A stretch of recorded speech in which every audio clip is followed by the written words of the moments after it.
तो देखिए हमारे यहाँ अनुमंडल अस्पताल का हाल है यही है। यहाँ कोई नहीं रहता, इमरजेंसी में हमारे यहाँ पेशेंट आ रहे हैं और यहाँ से लौट के जा रहे हैं। डेहरी विधानसभा के नए नवेले विधायक सोनू सिंह के द्वारा अपने फेसबुक अकाउंट पर एक वीडियो अपलोड किया गया है, जिस वीडियो में वह डेहरी अनुमंडल अस्पताल का निरीक्षण करते हुए नजर आ रहे हैं। निरीक्षण करने के क्रम में उनके द्वारा वहां पर कार्यरत कर्मचारियों, चिकित्सकों को हिदायत देते हुए नजर आ रहे हैं, चेतावनी देते हुए नजर आ रहे हैं, कहते हुए नजर आ रहे हैं कि अगर आप लोग सही तरीके से काम नहीं करेंगे तो मैं सीधे तौर पर सीएस से शिकायत कर दूंगा, जिसके बाद आप लोगों पर कार्रवाई हो जाएगी। साथ ही यह भी कहते हुए नजर आ रहे हैं कि अगर सीएस मेरी बातों को नहीं सुनेंगे तो मैं मंत्री से शिकायत करूंगा और मेरे द्वारा की गई शिकायत के बाद निश्चित तौर पर कार्रवाई होगी। इसी लहजे को बताते हुए नजर आ रहे हैं, उस वीडियो में इसी लहजे को दर्शाते हुए नजर आ रहे हैं। मेरे द्वारा जब इस वीडियो को देखा गया तो थोड़ी हंसी आई। हंसी इसलिए आई कि नए नवेले विधायक बने सोनू सिंह को शायद अपनी सीमाओं का ख्याल नहीं है, अपनी मर्यादाओं का ख्याल नहीं है और शायद रोहतास के स्वास्थ्य विभाग के बारे में उन्हें जानकारी नहीं है। अगर उन्हें जानकारी होती तो शायद इस तरह का कार्य उनके द्वारा नहीं की जाती, इस तरह की बातों को कहने का प्रयास नहीं किया जाता। कारण कि सोनू सिंह की बात कौन कहे, रोहतास के 7 विधायक मिलकर रोहतास के स्वास्थ्य विभाग में कार्यरत अधिकारियों का कुछ नहीं बिगाड़ सकते हैं, उनका बाल भी बांका नहीं कर सकते हैं और शायद इस बात की जानकारी सोनू सिंह को नहीं है। सोनू सिंह को जानकारी होती तो शायद इस तरह से उनके द्वारा निरीक्षण का कार्य नहीं किया जाता। निरीक्षण का कार्य किया भी जाता तो इस तरह से वीडियो अपलोड नहीं किया जाता। कारण कि जिस वीडियो को अपलोड किया गया है, जो बातें कही गई है, वो बातें अगर धरातल पर दिखाई नहीं पड़ी तो उस वीडियो को देखकर लोग मजाक उड़ाएंगे, हंसी उड़ाएंगे और कुछ दिनों के बाद सोनू सिंह हंसी के पात्र बन जाएंगे। इसीलिए सोनू सिंह उस वीडियो को अपलोड नहीं करते हैं। लेकिन नए नवेले विधायक सोनू सिंह को लगता है कि मैं विधायक बन चुका हूं और एक विधायक जब किसी डॉक्टर या कर्मचारी के विरुद्ध शिकायत करेगा तो सीएस को निश्चित तौर पर कार्रवाई करनी पड़ेगी, सीएस निश्चित तौर पर कार्रवाई करेंगे। लेकिन रोहतास के स्वास्थ्य विभाग के बारे में अभी तक जो लोग जानते हैं, अभी तक जिन लोगों का पाला पड़ा है, उन लोगों से अगर एक बार सोनू सिंह पूछ लिए होते या सोनू सिंह बात करने की कोशिश करते उन लोगों से स्वास्थ्य विभाग के बारे में, तब उन्हें लोगों के द्वारा बताया जाता कि स्वास्थ्य विभाग की स्थिति क्या है और स्वास्थ्य विभाग के अधिकारी किस तरह से इस तरह की शिकायतों पर संज्ञान लेते हैं। कहा जाता है कि रोहतास के स्वास्थ्य विभाग में कार्यरत वरीय अधिकारियों को सीधे तौर पर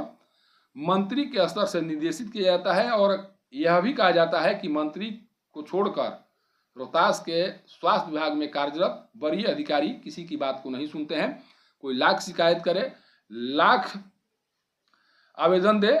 उन आवेदनों पर कार्रवाई नहीं होती है। इसलिए कार्रवाई नहीं होती है कि मंगल पांडे जिस क्षेत्र से आते हैं उसी क्षेत्र से रोहतास के सीएस भी आते हैं और सीधे तौर पर रोहतास के सीएस को लगता है कि जब मेरे ही क्षेत्र के मंत्री मंगल पांडे जी हैं तो किसी के द्वारा शिकायत करके मेरा क्या कुछ बिगड़वा लिया जाएगा, मेरा क्या कुछ करा दिया जाएगा। और इसी कॉन्फिडेंस के साथ उनके द्वारा अभी कुछ इस तरह के कार्य किए जा रहे हैं जिस कार्य के कारण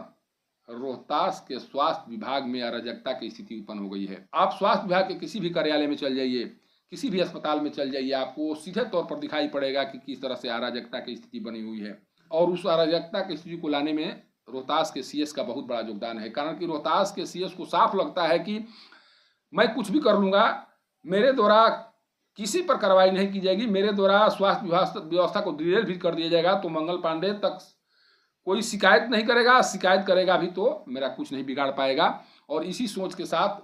जब से उनकी पदस्थापन हुई है तब से काम कर रहे हैं और कुछ इस तरह से काम कर रहे हैं जिस कार्यों को देखकर अभी तक कई बार शिकायत की जा चुकी है। डीएम तक को शिकायत की गई है, डीएम तक सीएस को लेकर शिकायत की गई, डीएम तक सीएस के विरुद्ध किसी भी तरह की कार्रवाई करने में 10 बार हिचक रही हैं, 10 बार सोच रही हैं। डीएम को लगता है कि अगर सीएस के विरुद्ध में मेरे द्वारा कोई कार्रवाई कर दी गई तो सीधे तौर पर मंत्री मंगल पांडे के द्वारा मेरे ऊपर कार्रवाई कर दी जाएगी, मेरे ऊपर संज्ञान ले लिया जाएगा। इसीलिए रोहतास के डीएम, रोहतास के तमाम वरीय अधिकारी भी सीएस के विरुद्ध कुछ भी करने की स्थिति में अभी दिखाई नहीं पड़ रहे हैं, क्योंकि जिस तरह से अभी तक लोगों के द्वारा शिकायत की गई है सीएस को लेकर, उन शिकायतों पर अगर संज्ञान नहीं लिया गया है तो यही माना जाएगा। कौन सा कारण है कि सीएस के विरुद्ध की जा रही शिकायतों की जांच नहीं हो रही है, कार्रवाई नहीं हो रही है? कभी सासाराम के सदर अस्पताल में आकर डीएम के द्वारा निरीक्षण करने का काम नहीं किया जा रहा है। सोचिए कि किस तरह का डर डीएम के अंदर में बना हुआ है। पूर्व के डीएम के द्वारा कई बार सदर अस्पताल का जांच किया गया, कई तरह की सुविधाओं को बेहतर बनाने का प्रयास किया गया, लेकिन अभी तक डीएम उस स्थिति में दिखाई नहीं पड़ रही है, कहीं पर भी जांच करती हुई नजर नहीं आ रही। तो ये क्या कहा जाए, इसे क्या माना जाए? क्यों ना कहा जाए कि डीएम भी डरी हुई है कि कहीं सीएस के विरुद्ध कोई कार्रवाई कर दी गई या जांच में कुछ कमी पाई गई तो मेरी मुश्किलें बढ़ सकती हैं, और इन्हीं मुश्किलों से बचने के लिए डीएम भी हस्तक्षेप नहीं कर रही हैं। इसलिए सोनू जी जो नए नवेले विधायक बने हैं, कम से कम आप भी समझ जाइए, आप भी रोहतास के सीएस की शक्ति को समझ लीजिए, और तब अगर इस तरह के वीडियो डालेंगे तो समझ में आएगी। लेकिन इस वीडियो को डालने से पहले रोहतास सीएस के बारे में आपको शायद जानकारी नहीं है, रोहतास सीएस के कार्यों के बारे में जानकारी नहीं है, और आपके द्वारा वीडियो अपलोड कर दिया गया। इस तरह के वीडियो को देखने से यह साफ लग रहा है, अगर दूसरी बार किसी भी स्वास्थ्य कार्यालय में जाएं, किसी भी अस्पताल में जाएं तो सोच समझकर वीडियो बनवाएं, सोच समझकर उन वीडियो में बात कहते हुए नजर आएं। कारण कि आप जिस तरह की बातों को कहते हुए सुनाई पड़ रहे हैं, वो बातें कुछ दिन के बाद धरातल पर दिखाई नहीं पड़ेंगी, और उस वीडियो को देख देकर लोग ताने मारेंगे, आप पर कमेंट्स करेंगे। इसलिए कमेंट से बचने के लिए इस तरह के वीडियो को अपलोड न किया करें। कारण कि जिस तरह से अभी रोहतास के सीएस, रोहतास के स्वास्थ्य विभाग को जिन कर्मचारियों के माध्यम से, जिन चिकित्सकों के माध्यम से रोहतास विभाग को संचालित कराने की कोशिश कर रहे हैं, अगर उस पर सरसरी निगाह डाली जाए, उस पर किसी भी अधिकारी के द्वारा सरसरी निगाह डाल दी जाए, तो पक्के तौर पर मैं ये कह सकता हूं कि जिस अधिकारी में थोड़ी भी अपने पद की गरिमा होगी, थोड़ी भी अपने पद के अनुरूप काम करने की क्षमता होगी, उस अधिकारी के द्वारा सीएस के विरुद्ध जरूर संज्ञान ले लिया जाएगा। लेकिन सब कुछ जानते हुए भी, सभी बातों की जानकारी होते हुए भी किसी के द्वारा केवल इसलिए संज्ञान नहीं लिया जा रहा है, या उनकी कमियों को जानने का प्रयास इसलिए नहीं किया जा रहा है कि तमाम अधिकारी, रोहतास के तमाम अधिकारियों को पता है कि जैसे ही मेरे द्वारा सीएस पर कोई कार्रवाई की गई, जांच की गई, तो मेरे लिए मुसीबत खड़ी हो जाएगी, और इसी मुसीबतों से बचने के लिए अभी तक किसी अधिकारियों के द्वारा सीएस के विरुद्ध हाथ डालने का प्रयास नहीं किया जा रहा है। मंगल पांडे जब यहाँ पर आए हुए थे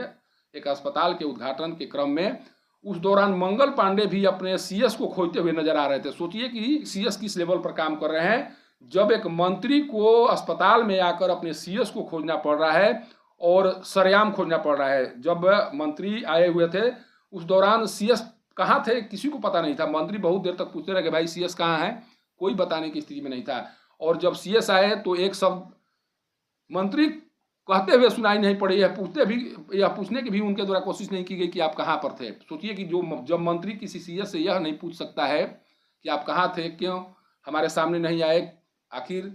किस कार्यों में व्यस्त है, जब एक मंत्री सीएस से इस तरह की बातों को नहीं पूछ सकता है, तो विधायक और अधिकारी क्या पूछेंगे, क्या कर लेंगे। इसलिए अपनी प्रतिष्ठा का ख्याल रखते हुए कम से कम रोहतास के स्वास्थ्य विभाग का निरीक्षण किसी भी विधायक के द्वारा न किया जाए, किसी भी जनप्रतिनिधि के द्वारा न किया जाए, तभी उनकी प्रतिष्ठा बनी रहेगी। अन्यथा अगर इस तरह का कार्य करने की कोशिश करेंगे तो प्रतिष्ठा तो निश्चित तौर पर जाएगी, आपको अपनी मर्यादा का भी ख्याल जरूर आ जाएगा। सासाराम से पब्लिक न्यूज के लिए सत्येंद्र चौबे की रिपोर्ट।